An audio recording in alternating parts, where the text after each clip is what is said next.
Dans un si grand soleil sur France 2, Virgile, Fred Bianconi, est actuellement au plus mal, à devoir gérer l'immense pétrin dans lequel s'est mis le jeune Tom.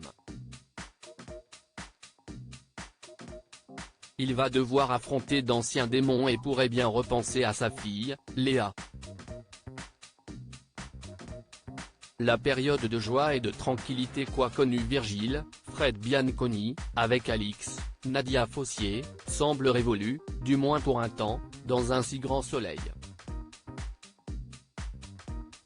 En effet, l'ancien patron de la paillote Les Sauvages se voit contraint de mettre les mains dans une sale affaire afin de protéger le jeune Tom. Ce dernier s'est empêtré dans un trafic de drogue et les dealers ont emprunté un bateau de Virgile qui a ainsi découvert le pot rose. En outre, Virgile pourrait bien être confronté à de vieux démons. Un si grand soleil, Léa de retour dans le feuilleton de France 2 après que Tom a découvert le corps sans vie de Stan dans un si grand soleil, Virgile lui trouve une planque pour le protéger. Mais, sous la pression d'Aubert, Yanis est bien déterminé à retrouver Tom pour le faire taire définitivement. En parallèle, Manu, Moïse Santamaria, tente de tirer les vers du nez de Virgile à propos de Tom et du bateau, mais l'ami du flic fait mine de ne pas comprendre de quoi il parle. Dans l'épisode de ce vendredi 15 septembre, Yanis découvre la planque et y met le feu afin de se débarrasser de Tom. Cet incendie va replonger Virgile dans l'horreur de la mort de sa fille Léa, Marthe Fieschi, en février 2020. Au point de la voir.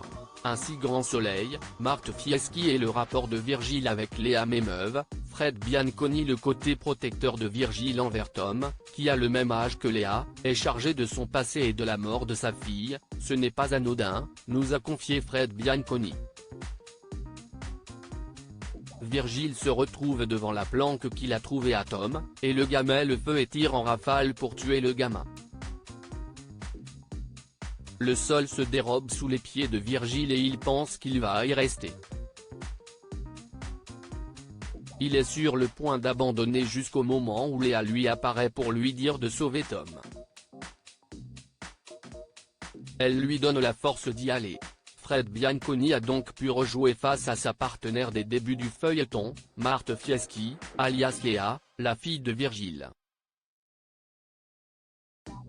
Marthe Fieschi et le rapport de Virgile avec Léa m'émeuvent. Depuis son départ de la série, on est resté en contact et on se donne des petites nouvelles de temps en temps.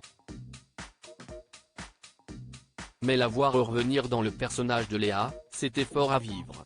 Il y a un vrai plaisir, de la pudeur, de l'émotion sincère quand on joue ensemble, s'est souvenu Fred Bianconi.